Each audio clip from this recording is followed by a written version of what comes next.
She opened the door with a smile. He walked in with a secret. 48 hours later, she was gone. But here's what the police didn't tell you, and what her family discovered 10 years too late. This isn't just another crime story. This is about the person you'd least suspect, the one who knew exactly what to say, the one everyone trusted, the man who volunteered at the local food bank every Saturday morning, the man who coached Little League and organized charity drives, the man whose face appeared on the front page of the local newspaper under the headline Hometown Hero, the man everyone in town would have trusted with their house keys, their children, their lives. Stay with me, because what you're about to hear, you won't believe how it ends. By the time this story's over, you'll understand why sometimes the most dangerous person in your life is the one who makes you feel the safest. You'll understand why a smile can be the most effective weapon. And you'll understand why Jennifer Morrison, a 52-year-old nurse and mother of two, never saw it coming until it was already too late. Before we go any further into this story, let us know in the comments where you're watching from. We'd love to hear from you, and don't forget to hit that subscribe button so you never miss any of our upcoming videos. For 10 years, 3 questions haunted everyone who knew this case. 3 questions that kept investigators awake at night, that turned a peaceful suburban town into a place where neighbors started locking their doors and questioning everyone they thought they knew. Terry, question 1. Who was the man Jennifer Morrison invited into her home on the night of October 14, 2013? Question 2. Why did every single person who knew him, from his wife of 35 years to the teenagers he mentored, say the exact same thing when police came asking questions? Not him. Never him. You've got the wrong guy. And question 3. The one that changes everything. What did Jennifer discover in those final moments of her life that made her realize the truth? What did she see in his eyes when the mask finally came off? By the end of this story, you'll know the answers. You'll know why trust can be the most dangerous emotion we possess. You'll know why charm and kindness can be carefully constructed facades.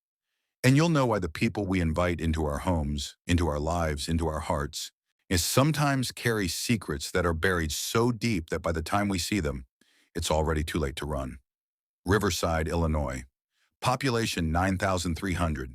The kind of town where the 4th of July parade is the biggest event of the year, where the local diner knows your regular order before you sit down, where high school football games draw half the town on Friday nights, where church bells ring every Sunday morning and the sound carries across neighborhoods where families have lived for generations. This is the kind of place where people say hello to strangers on the sidewalk, where kids still ride their bikes to the park without supervision, where trust isn't earned, it's assumed. It's woven into the fabric of daily life. And that trust, that beautiful, innocent, small-town trust, is exactly what made what happened next so unthinkable. Jennifer Morrison moved to Riverside in 2008, right after her divorce was finalized. She was 47 years old, starting over, trying to rebuild a life that had fallen apart after 23 years of marriage. She'd been a nurse at Chicago Memorial for 26 years, working in the pediatric intensive care unit. Her colleagues described her as the kind of person who remembered everyone's birthday, who stayed late to comfort grieving parents, who never complained even during the worst shifts. Her 2 daughters, Emily and Sarah, both in their 20s by then, worried about their mother. They worried she was too trusting, too willing to see the good in people, too quick to give second chances. Emily would later tell investigators that she'd had countless conversations with her mother about being more careful, about not opening her door to just anyone, about protecting herself. But Jennifer would always smile and say the same thing. Honey, not everyone is out to hurt you. Most people are good. You just have to give them a chance. Before we dive deeper, let us know in the comments where you're watching from. We'd love to hear from you, and don't forget to hit that subscribe button so you never miss any of our upcoming videos. After the divorce, Jennifer threw herself into her community. She started volunteering at the Riverside Community Center, helping to organize meals for elderly residents who couldn't leave their homes. She joined the gardening club and spent Saturday mornings planting flowers in the public park. She became a regular at St. Mary's Episcopal Church, not because she was particularly religious, but because she was looking for connection, for purpose, for a way to feel less alone. And that's where she met Michael Patterson. Michael was 58 years old when Jennifer first shook his hand at a church social in March of 2012.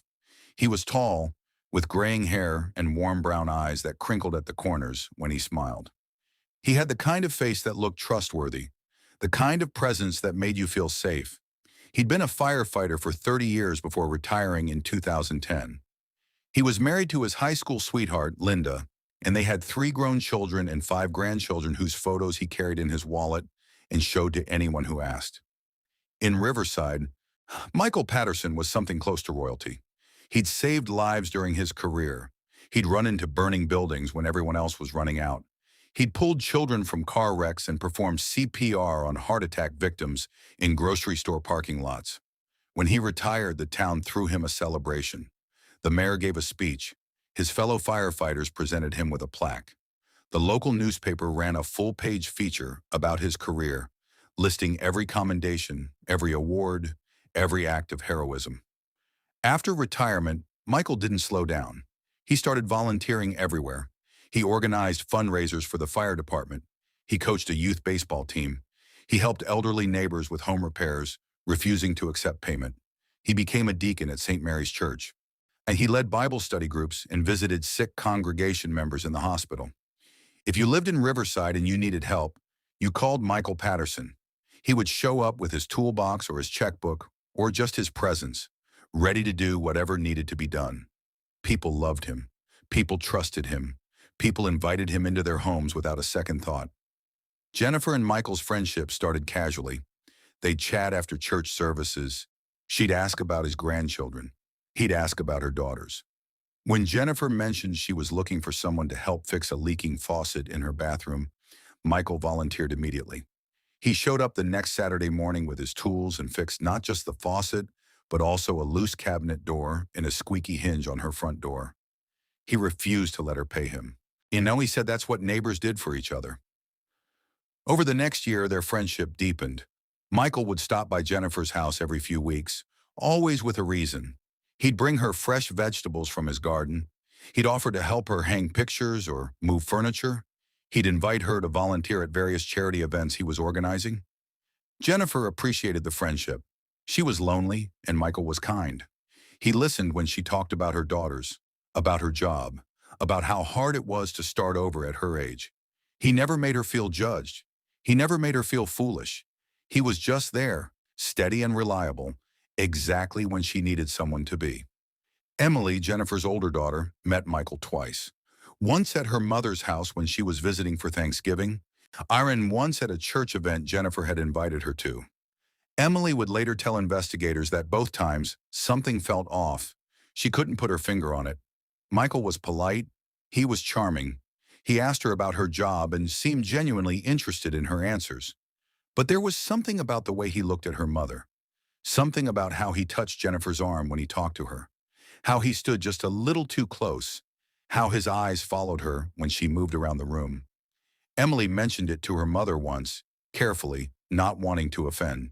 She said, "Mom, I think Michael might have feelings for you that go beyond friendship." Jennifer laughed it off. She said Michael was happily married, that he was just a naturally warm person, that Emily was reading too much into normal kindness. Emily let it go. Sutter, she didn't want to upset her mother. She didn't want to seem paranoid. And besides, what could she really point to? A look? A touch on the arm? It wasn't evidence. It was just a feeling. What Jennifer didn't know, what no one knew, was that Michael Patterson had been sending her emails. Dozens of them, starting 6 months after they met. At first, they were innocent. He'd send her links to articles about gardening or recipes he thought she might like. Then they became more personal.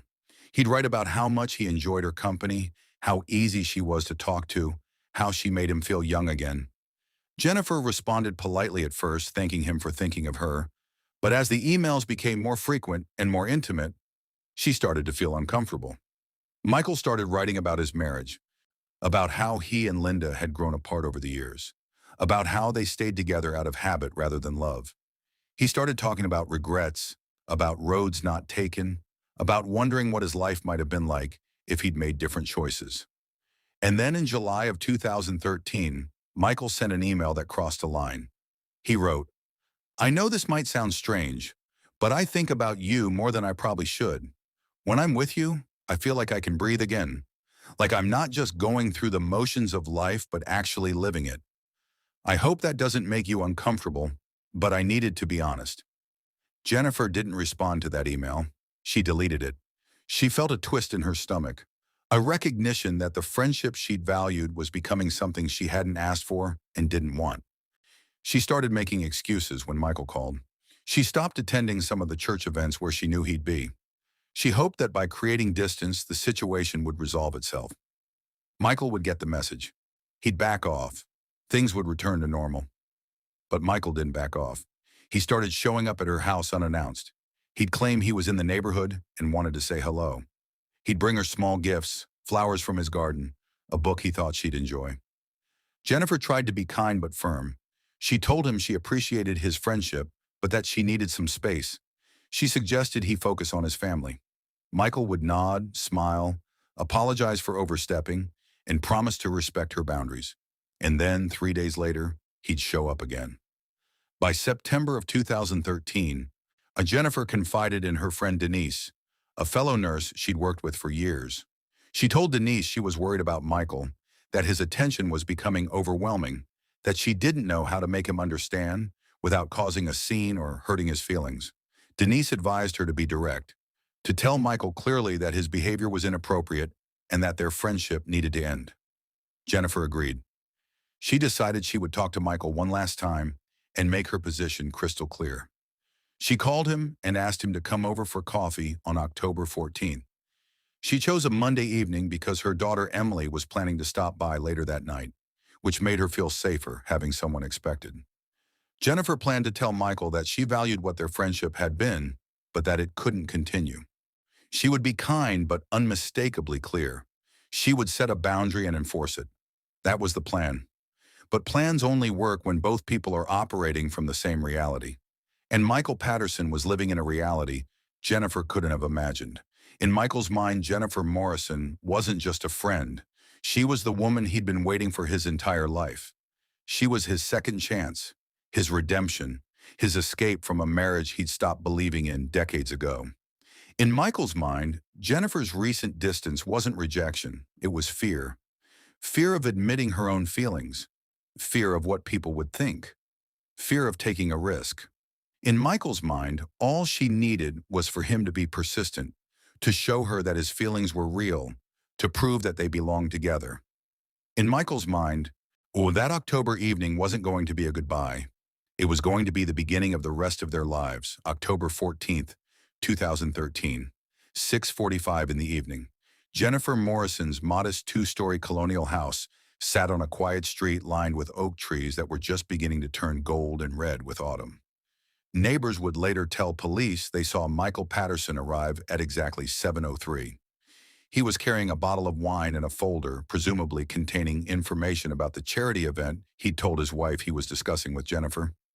Jennifer answered the door wearing jeans and a sweater. Neighbors saw them both smile. They saw Jennifer step aside to let Michael in. They saw the door close. Everything appeared completely normal. Inside the house, Jennifer had prepared coffee and set out some cookies on the dining room table. She'd rehearsed what she planned to say, trying to find words that were honest but not cruel. Michael sat down across from her.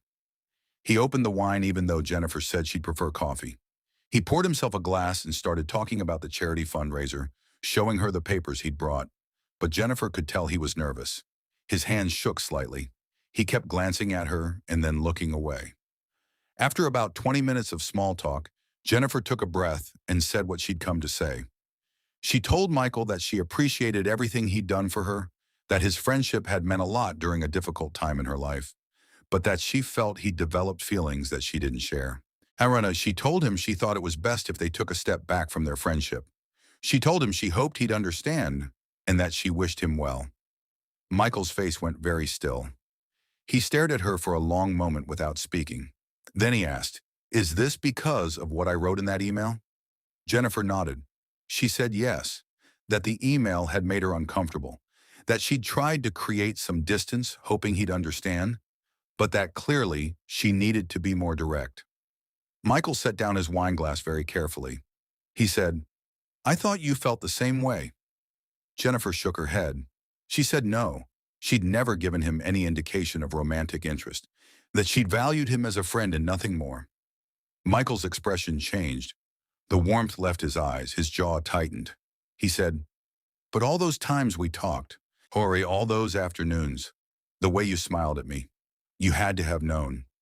Jennifer felt her first spike of real fear. She'd seen this look before in the emergency room, in the eyes of patients' family members who were about to lose control. She spoke carefully. She said, "Michael, I smiled at you the way I smile at everyone. I was being friendly. I'm sorry if you misunderstood, but that's all it ever was." Michael stood up abruptly. His chair scraped loudly against the hardwood floor. He started pacing. He said, "I've been unhappy in my marriage for 20 years. 20 years. I stayed because of my kids, because of what people would think, because I told myself it was the right thing to do. And then I met you, and for the first time in decades, I felt alive. I felt like maybe it wasn't too late for me to be happy." Jennifer stood too. She said, "Wani, Michael, I'm sorry you're unhappy, but I can't be responsible for that. You need to talk to your wife. You need to figure out your marriage, but you need to leave now." Michael stopped pacing. He looked at her with an expression she couldn't read. He said, "Do you know what it took for me to admit how I felt? Do you have any idea how hard it is for a man my age to say those things out loud?" Jennifer moved toward the front door. She said, "I understand it was difficult, but I've been clear about my feelings. I need you to respect that and leave." Michael didn't move toward the door. Instead, he moved toward Jennifer. He said, "You're just scared. You're scared of what people will say. But once we're together, once everyone sees how right we are for each other, none of that will matter." Jennifer's fear escalated into something close to panic. She said, her voice rising, "Michael, there is no we. There never was. You need to leave my house right now." That's when something in Michael Patterson broke. Or maybe it didn't break. Maybe it was always broken, and this was just the moment when the cracks finally showed. He grabbed Jennifer's arm, not hard enough to hurt, but firm enough to stop her from moving. He said, "Don't do this. Don't throw away what we could have because you're afraid." Jennifer tried to pull her arm free. She said, "Let go of me." Michael didn't let go. He pulled her closer. He said, "Just listen to me. Just give me a chance to explain." Jennifer screamed. She screamed as loud as she could, hoping one of her neighbors would hear. Michael's hand clamped over her mouth. Una, his other arm wrapped around her waist, trapping her arms at her sides. He said, his voice low and urgent, "Stop it. Stop screaming. Just calm down and listen." But Jennifer didn't calm down. She bit his hand. She fought. She twisted and kicked and tried to break free. Michael dragged her away from the front door, away from the windows where neighbors might see. He pulled her toward the kitchen, struggling to keep his hand over her mouth as she thrashed. And that's when Jennifer's elbow knocked over a vase on the hall table. It shattered on the hardwood floor with a crash that seemed impossibly loud in the small entryway. Michael froze. Jennifer used that moment to wrench free. She ran, not toward the front door because Michael was blocking it, but toward the basement door. It was the wrong choice. The basement had no other exits. But in her panic, in her terror, she wasn't thinking strategically. She was just trying to get away. She flung open the basement door and started down the stairs. Michael was right behind her. He grabbed her shoulder. She spun around, lost her balance, and fell backward down 3 stairs, landing hard on the concrete basement floor. The impact knocked the wind out of her. For a moment, she couldn't breathe, couldn't scream, couldn't do anything but lie there stunned. Michael came down the stairs slowly. He was breathing hard. He stood over her and said, "Look what you made me do. This is your fault. If you just listened, if you'd just been reasonable, none of this would have happened." Jennifer tried to crawl away. Her right ankle was twisted at an odd angle. Pain shot through her leg with every movement. Michael reached down and grabbed her by the hair. He pulled her head back. He said, "I loved you. I would have given you everything. And you laughed at me." Jennifer managed to gasp out, "I never laughed at you." Michael said, "You rejected me. Same thing." What happened next took less than 3 minutes but would echo through the lives of everyone who knew Jennifer Morrison for years to come. Michael saw a fireplace poker leaning against the wall near an old furnace. Jennifer had been using the basement for storage, and the poker had come from a fireplace set she'd brought from her previous house but never used. Michael picked it up. Jennifer saw him do it. She tried to say something, to beg, to reason, but the words wouldn't come. Michael swung the poker. The first blow hit Jennifer on the side of her head. She fell forward, her hands instinctively going to her head. She felt warm blood running between her fingers. She felt dizzy, disoriented. She tried to crawl toward the stairs. Michael hit her again and again, and when she finally stopped moving, when the sounds she'd been making finally went silent, Michael Patterson stood in the basement of Jennifer Morrison's house, covered in her blood, and realized what he'd done. Some killers panic at this point. They run. They leave evidence everywhere. They fall apart. But Michael Patterson was a retired firefighter who'd seen terrible things and stayed calm. He'd walked into burning buildings while others fled. He'd made life or death decisions in seconds. He knew how to function when others would freeze. He went upstairs and locked the front door. He closed all the curtains. He found Jennifer's phone on the kitchen counter and sent a text message to her daughter Emily. "Heading to bed early tonight, honey. Long shift. Talk tomorrow. Love you." The message was sent at 9:47. It bought him hours. Then Michael went to work. He found plastic sheeting in Jennifer's basement that she'd been using for a painting project. He wrapped her body carefully, using duct tape to seal the edges. He cleaned the blood off the basement floor, using bleach he found under her kitchen sink. He wiped down every surface he'd touched. He washed the dishes they'd used and put them away. He picked up the broken vase in the hallway and threw the pieces in the garbage. He vacuumed the area where it had fallen. He found a small drop of blood on the basement stair railing that he'd missed at first and cleaned it too, and though not thoroughly enough. That drop, barely visible, would later be the piece of evidence that started unraveling his story. By 11:15, the house looked normal, clean, undisturbed. Michael carried Jennifer's body, wrapped in plastic, out the back door. He'd parked his car 2 streets over, a precaution he'd taken without even realizing why at the time. Some part of him had known how this evening might end.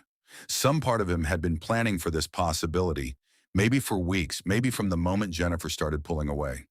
He loaded Jennifer's body into his trunk. He drove home, taking side streets, obeying every traffic law, looking like any other Riverside resident heading home after an evening visit with a friend. His wife Linda was already asleep, and she'd gotten used to Michael's late-night volunteer activities and barely stirred when he came in. Michael lay in bed next to his wife of 35 years, staring at the ceiling, and planned his next move. The next morning, Michael told Linda he needed to drive up to his hunting cabin in northern Wisconsin to check on it before winter. He'd inherited the cabin from his father 15 years earlier. It was remote, accessible only by a dirt road that wound through dense forest. Michael had been there dozens of times. He knew every inch of the property. Linda didn't question the trip. She was used to Michael's spontaneous decisions to drive up to the cabin. He left at 6 in the morning. Jennifer's body was still in the trunk of his car, which he'd parked in his garage overnight. The drive took 4 hours. Michael didn't stop except once for gas, paying in cash, keeping his head down, avoiding the security camera by the register. He reached his cabin just after 10. He spent the next 5 hours digging. The ground was soft from recent rain, which made it easier. He buried Jennifer Morrison's body 50 feet from his cabin, under a grove of pine trees, in a grave 6 feet deep. When he was finished, he carefully replaced the topsoil and scattered pine needles and dead leaves over the area until it looked undisturbed. Then he went inside his cabin, showered, changed clothes, and burned the clothes he'd been wearing in the fireplace. He stayed overnight, partly to establish an alibi for why he'd driven up in the first place, and partly because he needed time to process what he'd done. He called Linda from the cabin's landline to let her know he'd arrived safely. He called his oldest son and chatted about football scores. He acted completely normal because in his mind, on some level, this was normal. Jennifer had rejected him. She'd embarrassed him. She'd made him feel small and foolish and unwanted. And he'd made sure she'd never make anyone feel that way again. At 11:23 on the night of October 14th, Emily Morrison arrived at her mother's house. She'd been planning to stop by after work to drop off some books her mother had asked to borrow. When she pulled into the driveway, she saw all the lights in the house were off except the porch light. She knocked. No answer. She tried calling. The phone rang inside the house, but her mother didn't pick up. Emily used her key to let herself in. She called out for her mother. Silence. She walked through the house, turning on lights, checking rooms. Everything looked normal, almost too normal. The house was immaculately clean. No dishes in the sink, no coffee cups on the counter, no sign that her mother had eaten dinner. Jennifer's purse was on the hall table. Her car keys were hanging on the hook by the garage door. Her phone was on the kitchen counter, plugged into its charger, the screen lighting up with Emily's missed calls. Emily's confusion turned to concern and then to fear. Her mother had texted her earlier, saying she was going to bed early, but it was barely 11:30. Her mother was a night owl who rarely went to sleep before midnight. And why would she leave her phone downstairs if she'd gone to bed? Emily checked the upstairs bedrooms. Her mother's bed was made and undisturbed. No one had slept there. Emily called 911 at 11:37. The first police officers arrived at 11:52. They did a thorough search of the house and property. They found no signs of forced entry, no signs of struggle, no signs of violence except for one small detail that one of the officers noticed. A drop of blood on the basement stair railing, about the size of a dime, partially clean but still faintly visible. They also found fragments of broken glass in the kitchen trash can that appeared to be from a vase, though there was no indication where the vase had been before it broke. The lead detective on the case, Daniel Rodriguez, arrived at 1:15 in the morning. He was a 20-year veteran of the Riverside Police Department, a methodical investigator who'd worked everything from burglaries to homicides. He interviewed Emily for over an hour. She told him about her mother's divorce, about her volunteer work, about her friends, and then hesitantly, she mentioned Michael Patterson.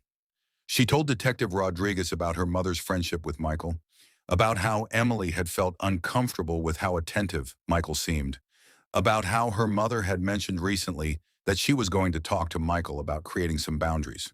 Detective Rodriguez asked Emily if she knew whether Michael had been at the house that evening. Emily said she didn't know, but she could try to find out. She called her mother's friend Denise, the one Jennifer had confided in about Michael's behavior. Denise told Emily that yes, Jennifer had mentioned Michael was coming over on Monday evening to talk. She said Jennifer had seemed nervous about the conversation, but determined to handle it. At 3:30 in the morning, Detective Rodriguez knocked on Michael Patterson's door. Michael answered wearing a bathrobe, looking like he'd been asleep.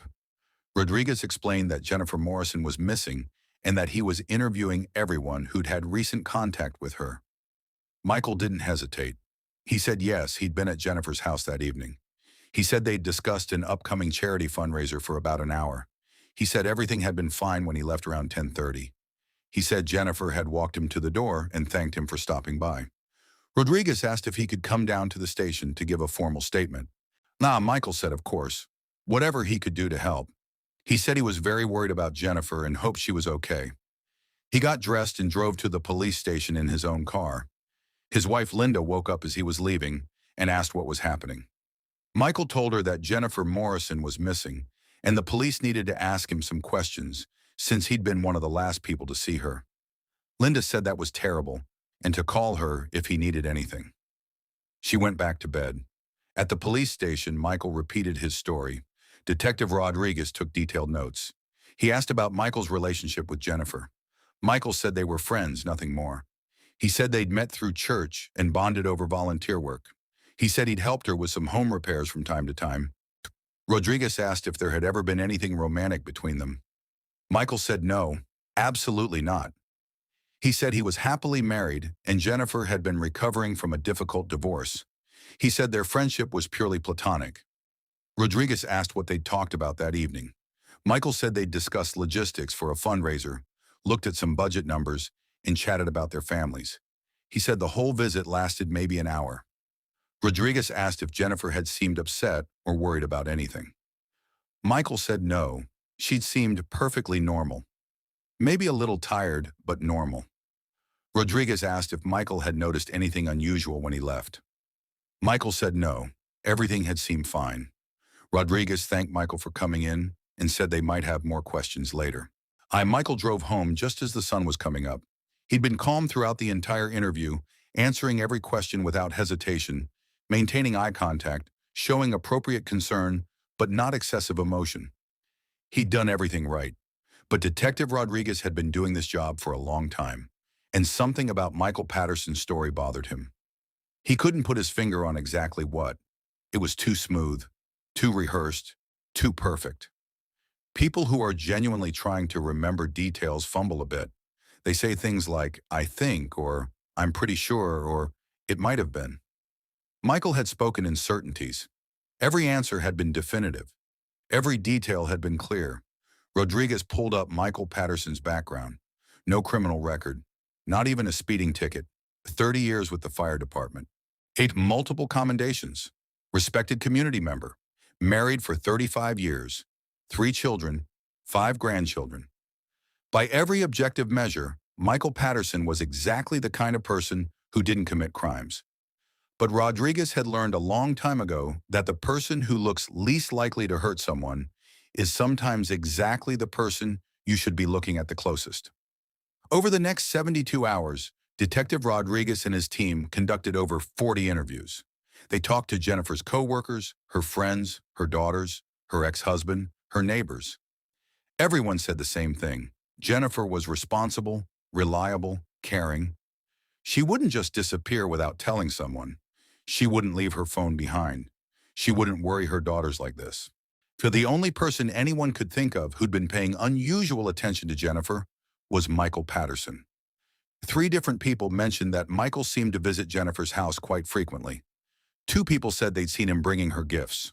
One neighbor said she'd seen Michael sitting in his car outside Jennifer's house one evening for over an hour, just sitting there, watching the house. When Detective Rodriguez interviewed Michael again 2 days after Jennifer's disappearance, he asked about that.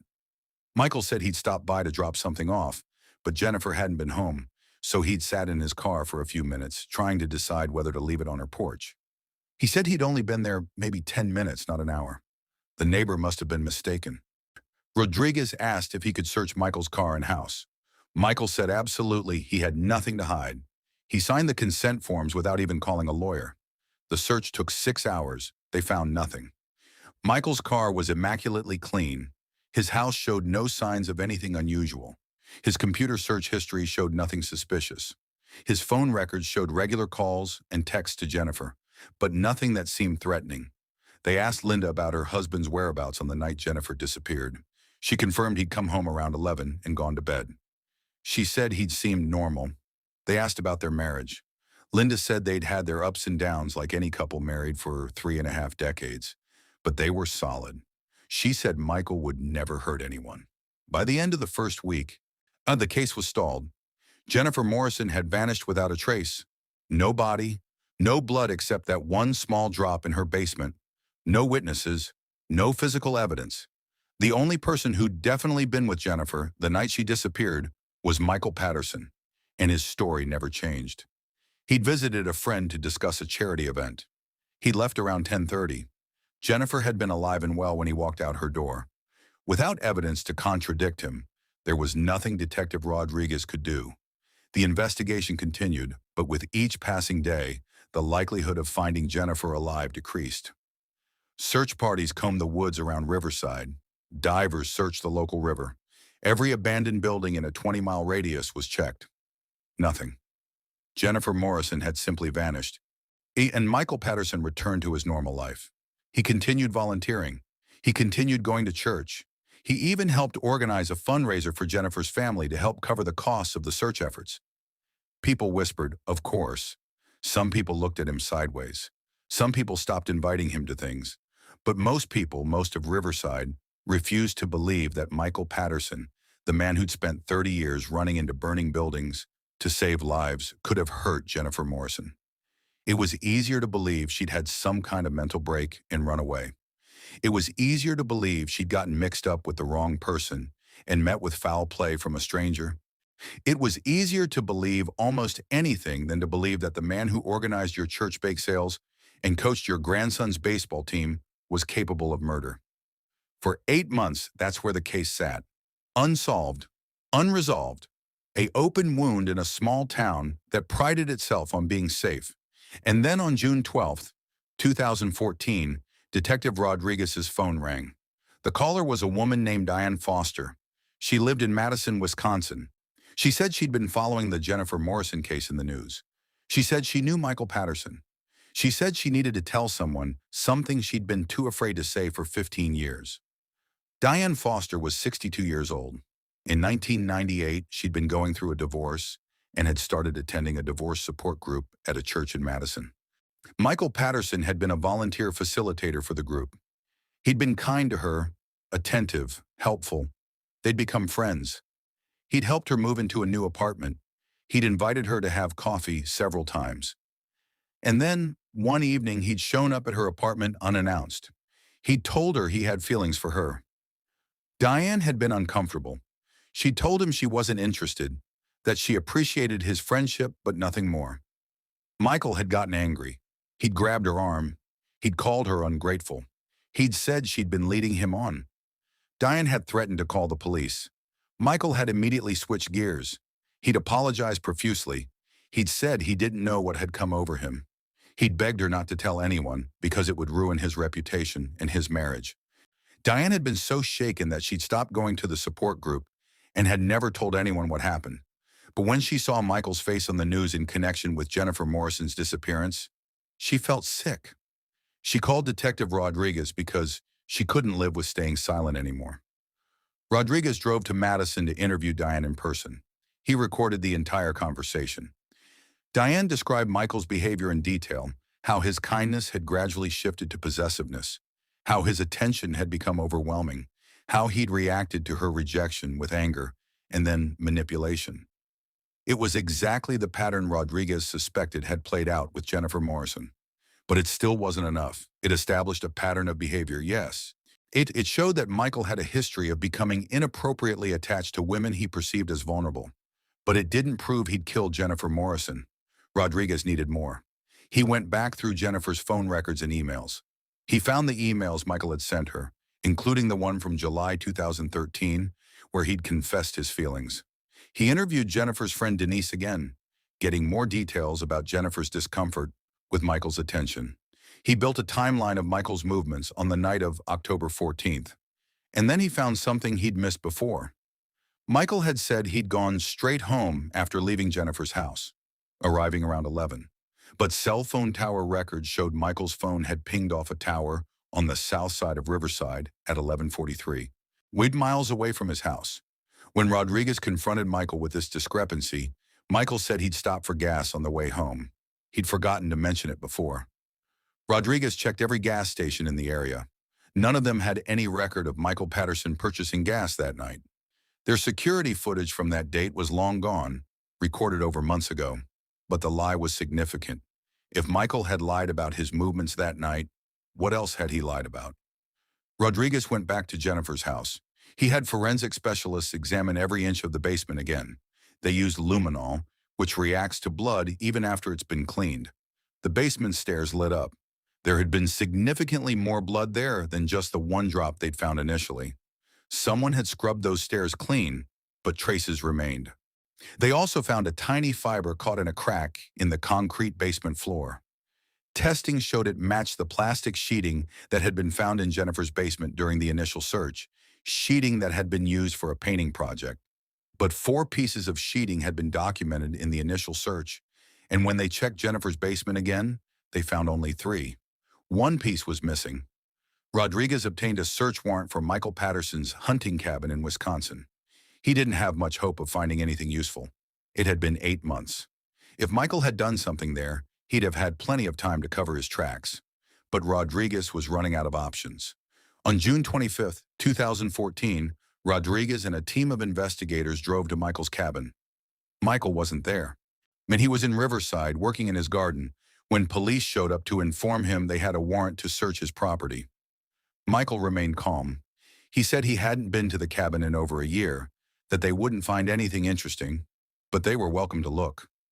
He was lying. Cell tower records showed Michael's phone had pinged off towers along the route to his cabin on October 15, 2013, the day after Jennifer disappeared. When confronted with this, Michael said he'd forgotten. He said he'd made a quick trip up there to check on the property, but it had slipped his mind. It hadn't been important. Just a quick trip.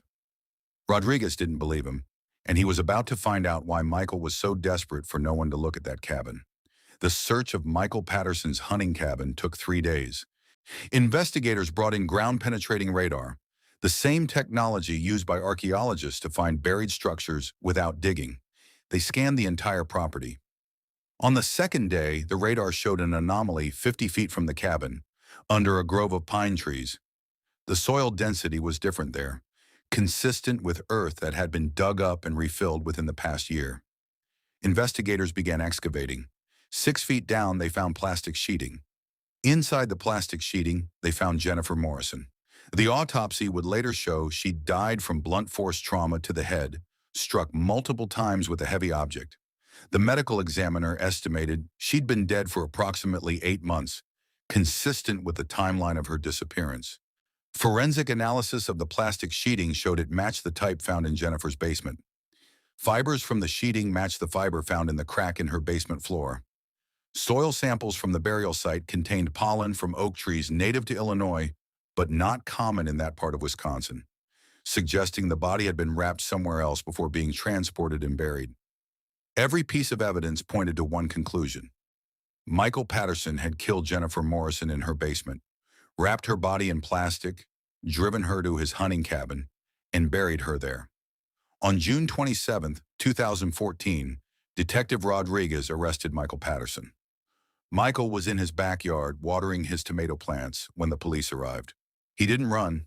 He didn't resist. So he asked if he could go inside and tell his wife what was happening. Rodriguez allowed it, with an officer escorting him. Michael walked into his kitchen where Linda was preparing dinner. He said, "They found her. They're arresting me." Linda dropped the knife she'd been using to chop vegetables. She said, "What are you talking about?" Michael said, "I'm sorry. I'm so sorry." And then he was led away in handcuffs while his wife of 35 years collapsed into a chair, her hands shaking, unable to process what was happening. Michael Patterson was charged with first-degree murder. The evidence was overwhelming. The burial site, the forensic evidence, the cell phone records, the pattern of behavior with Diane Foster, the emails showing his obsession with Jennifer, the lie about his whereabouts on the night she disappeared. And any competent defense attorney would have advised him to avoid trial and negotiate a plea deal. But Michael maintained his innocence. For 6 weeks after his arrest, sitting in a county jail cell, Michael Patterson insisted he had nothing to do with Jennifer Morrison's death. He claimed someone was framing him. He claimed the evidence had been planted. He claimed Detective Rodriguez had it out for him and was manufacturing a case. His lawyer, a public defender named Margaret Chen, tried repeatedly to make him understand that no jury was going to believe any of that. The evidence was too strong. The timeline was too clear. His best option was to plead guilty in exchange for taking the death penalty off the table and accepting life in prison without parole. Michael refused. He said he wasn't going to admit to something he didn't do. Margaret Chen had been a public defender for 12 years. She'd represented murderers, rapists, child abusers. She'd heard every excuse, every lie, every justification. She'd developed a sixth sense for when her clients were lying to her. And Michael Patterson was lying. She could see it in the way he told his story. Too consistent, too rehearsed. No normal variations that come with genuinely trying to remember events. She could see it in the way he refused to discuss certain details, changing the subject whenever she asked about the specific timeline of October 14th. On August 9th, 2014, Margaret Chen sat down with Michael in the jail's attorney meeting room. She put her legal pad on the table, folded her hands and said, "Michael, I've been doing this job for a long time. I know when my clients are lying to me. And you're lying. So I'm going to tell you exactly what's going to happen if we go to trial. The prosecution is going to present the forensic evidence. They're going to show the jury Jennifer's body buried on your property. They're going to show the jury the cell phone records proving you were at the cabin the day after she disappeared. They're going to show the jury those emails where you confessed your feelings for her. They're going to bring in Diane Foster to testify about how you behaved when she rejected you. They're going to paint a picture of a man who became obsessed with a woman, who couldn't handle rejection, who killed her in a rage, and the jury is going to convict you. And in Illinois, the death penalty is still on the table for first-degree murder. The prosecution will ask for it. The jury might give it to them. So you need to decide right now whether you want to spend the rest of your life in prison or whether you want to gamble with a trial that could end with you on death row." Michael stared at the table for a long time. When he finally looked up, there were tears in his eyes. He said, "I didn't plan it." Margaret Chen picked up her pen. She said, "Tell me what happened." And Michael Patterson told the truth. He told her about becoming fixated on Jennifer Morrison, about convincing himself that she felt the same way he did, about the emails and the visits and the gifts. He told her about the night of October 14th, about Jennifer asking him to leave, about his rage when she rejected him, about grabbing her and covering her mouth when she screamed. He told her about the chase into the basement, about Jennifer falling and twisting her ankle, about her trying to crawl away from him. He told her about picking up the fireplace poker, and then he told her something that made Margaret Chen's blood run cold. He said, "Before I hit her, she looked up at me, and I saw it in her eyes. She knew. She knew what I was about to do. And I saw her realize that she'd been wrong about me the whole time, that I wasn't who she thought I was, that she'd trusted the wrong person. And that look, that realization in her eyes right before I swung the poker, that's what I see every night when I close my eyes." Margaret Chen asked him why. Why kill her? Why not just leave? Michael said, "Because she made me feel like nothing. Like all those feelings I had were stupid and pathetic. Like I was some sad old man who'd misread everything. I couldn't let her walk away thinking that. I couldn't let her tell other people. I couldn't let her make me look like a fool. It wasn't passion. It wasn't temporary insanity. It was ego. It was pride. It was a man who'd spent his entire life being praised and respected, who couldn't handle the humiliation of rejection." Margaret Chen negotiated a plea deal. Michael Patterson would plead guilty to first-degree murder. In exchange, the death penalty would be taken off the table, and he would receive a sentence of life in prison without the possibility of parole. Michael accepted the deal. On September 15, 2014, Michael Patterson stood in a packed courtroom and admitted to murdering Jennifer Morrison. He described the crime in detail. He described cleaning up the scene, texting Jennifer's daughter from her phone, driving her body to his cabin, burying her, and then returning to his normal life as if nothing had happened. The courtroom was silent except for the sound of Jennifer's daughter's crying. Emily Morrison, who'd found her mother missing that October night and had spent the last 10 months searching for answers, sat in the front row with her hands clasped so tightly her knuckles were white. When Michael finished his confession, the judge asked if Jennifer's family wanted to make victim impact statements before sentencing. Emily stood. She walked to the podium. She looked directly at Michael Patterson and said, "My mother was the kindest person I've ever known. She believed in giving people chances. She believed in seeing the good in everyone. That kindness is what you used against her. That kindness is what killed her. You didn't just take her life. You took away my children's grandmother. You took away my sister's mother. You took away the person who taught us what love and forgiveness look like. And for what? Because she didn't want to date you? Because she hurt your ego? You're pathetic. You're a coward. And I hope every single day you spend in prison, you see her face. I hope you remember the way she looked at you when she realized what you were. I hope it haunts you." Michael Patterson was sentenced to life in prison without the possibility of parole. As he was let out of the courtroom, he looked back one time. Not at his wife, who was sobbing in the back row. Not at his children, who'd stopped coming to court proceedings after his confession. He looked at Emily Morrison, Nana, and then he turned away and walked through the door that would close behind him for the rest of his life. But the story doesn't end there. Because 3 years later, in 2017, another piece of the puzzle fell into place. A piece that would reveal Michael Patterson hadn't just killed Jennifer Morrison. She wasn't his only victim. In June of 2017, Detective Rodriguez received a call from the FBI. They were investigating a cold case from 1996. A missing woman named Catherine Walsh from Evanston, Illinois. Catherine had been 43 years old when she disappeared. She'd been going through a divorce. She'd been involved in volunteer work at her church, and she'd been friendly with a volunteer firefighter named Michael Patterson, who'd been stationed at a firehouse near her neighborhood. Once the FBI had been reviewing unsolved cases looking for patterns. When they saw Michael Patterson's name in their file on Catherine Walsh, they'd contacted Rodriguez. Rodriguez pulled the case file. Catherine Walsh had last been seen having dinner with an unidentified man at a restaurant in downtown Evanston. The restaurant owner remembered her, but couldn't describe the man she'd been with. Catherine's car had been found abandoned near a forest preserve 3 days after she disappeared. There'd been no sign of her, no evidence of foul play, no leads. The case had gone cold. Rodriguez drove to the Wisconsin cabin where Jennifer Morrison had been buried. He brought ground-penetrating radar and a forensic team. They scanned every inch of the 5-acre property, and they found another anomaly, another section of earth that had been disturbed, head away this time approximately 40 feet from where Jennifer had been buried, in a different direction, under a stand of birch trees. They excavated. 10 feet down, deeper than Jennifer's grave, they found remains. Forensic analysis confirmed they were Catherine Walsh. She'd been buried there for over 20 years.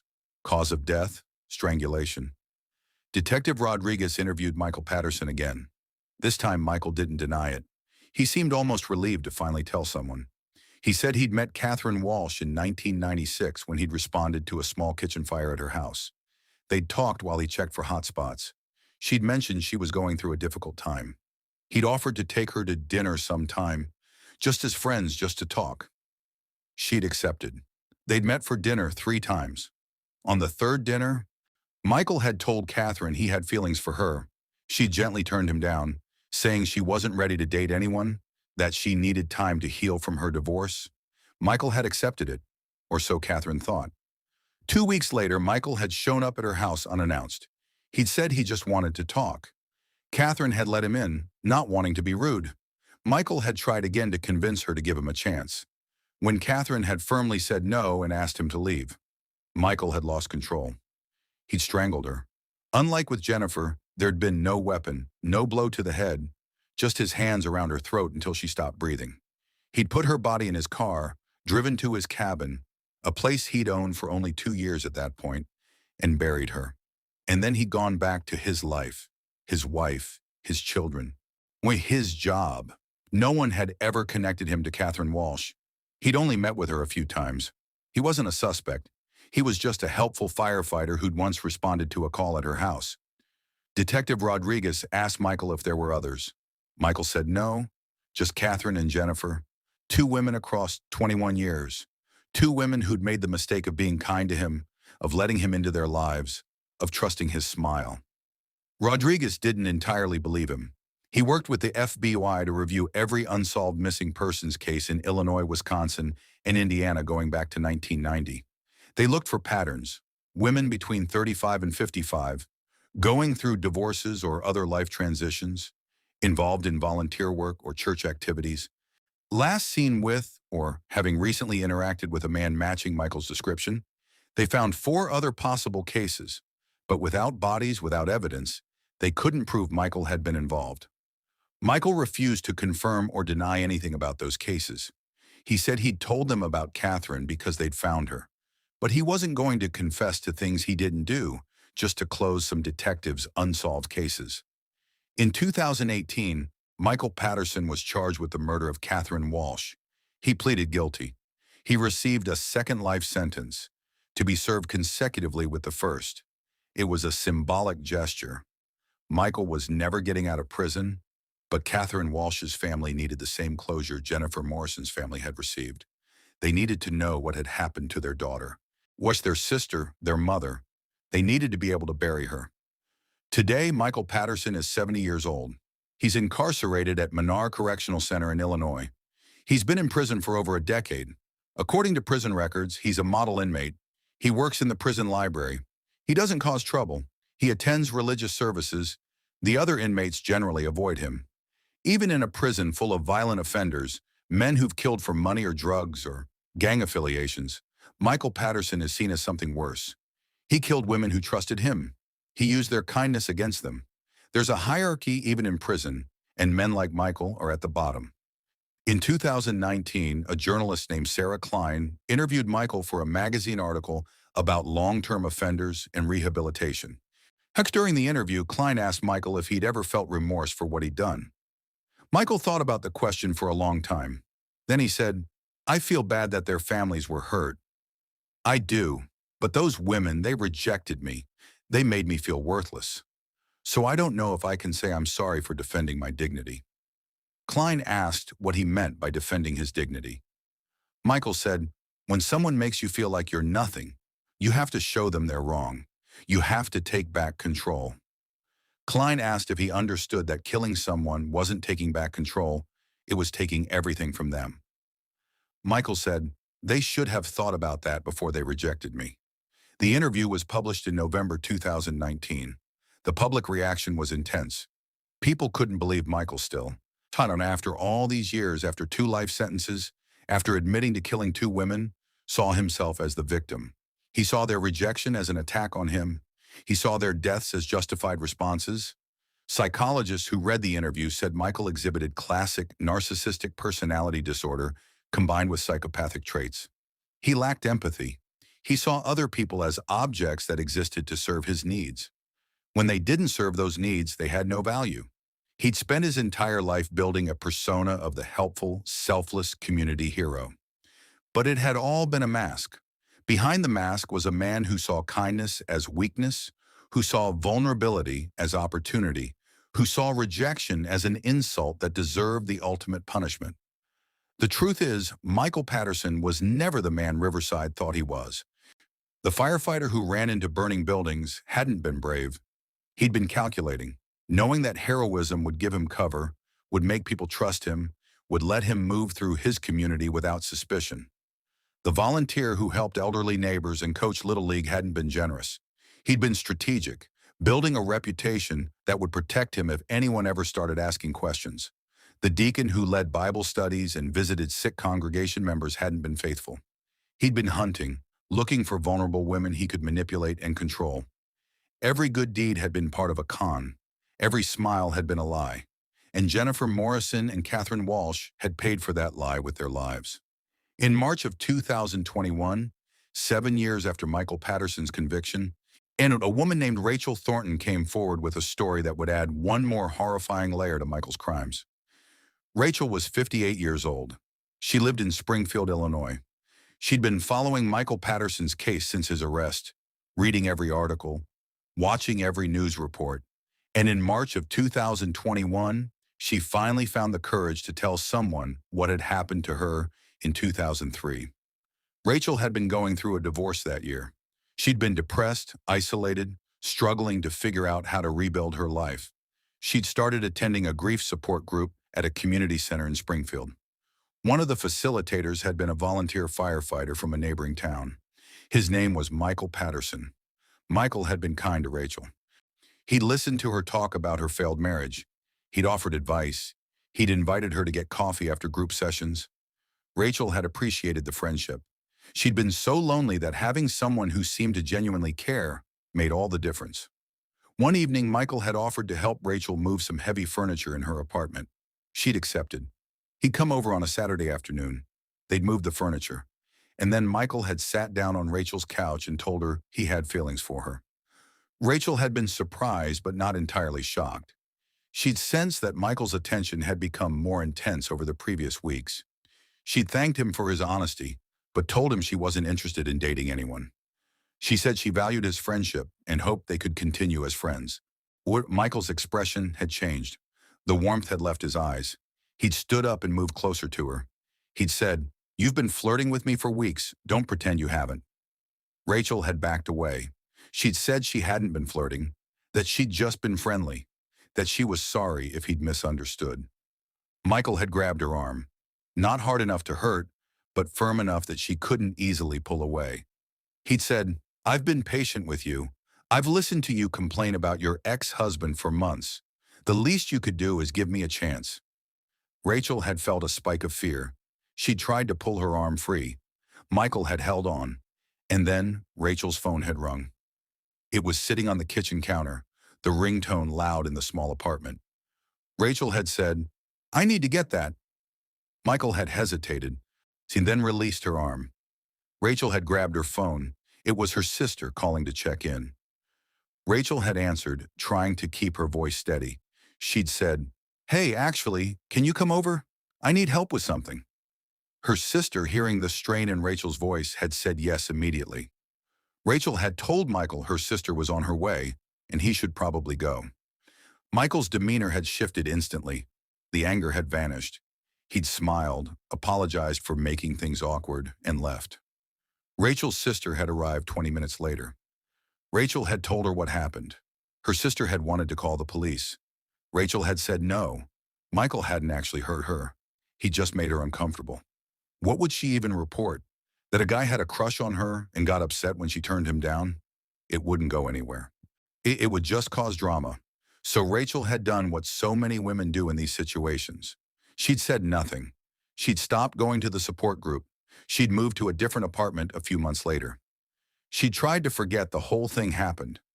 But in 2021, when Rachel saw Michael Patterson's face on the news, when she learned that he'd killed at least 2 women who'd rejected him, she realized something.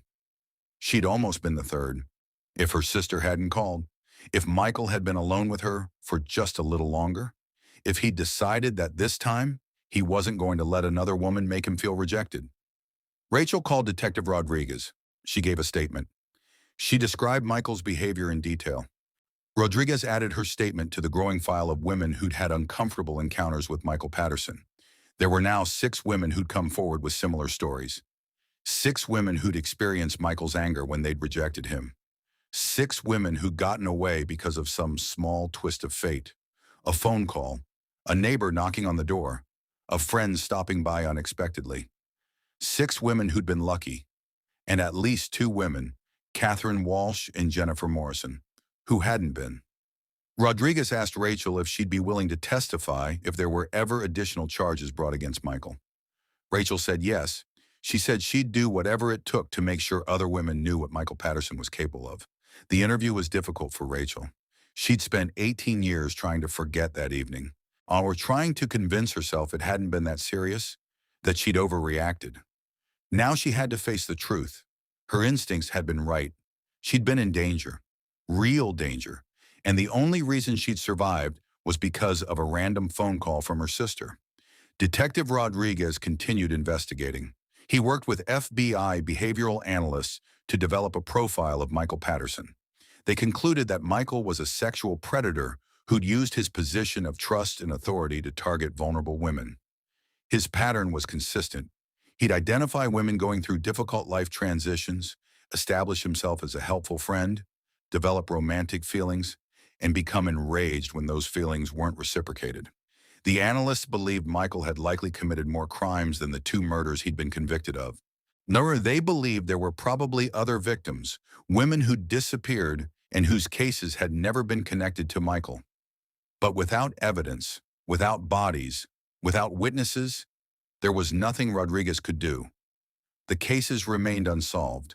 The families remained without answers.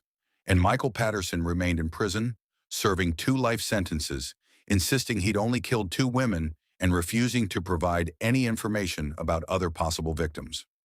In 2022, the families of 3 unsolved missing persons cases, women who disappeared between 1998 and 2011 in Illinois and Wisconsin, filed a civil lawsuit against Michael Patterson.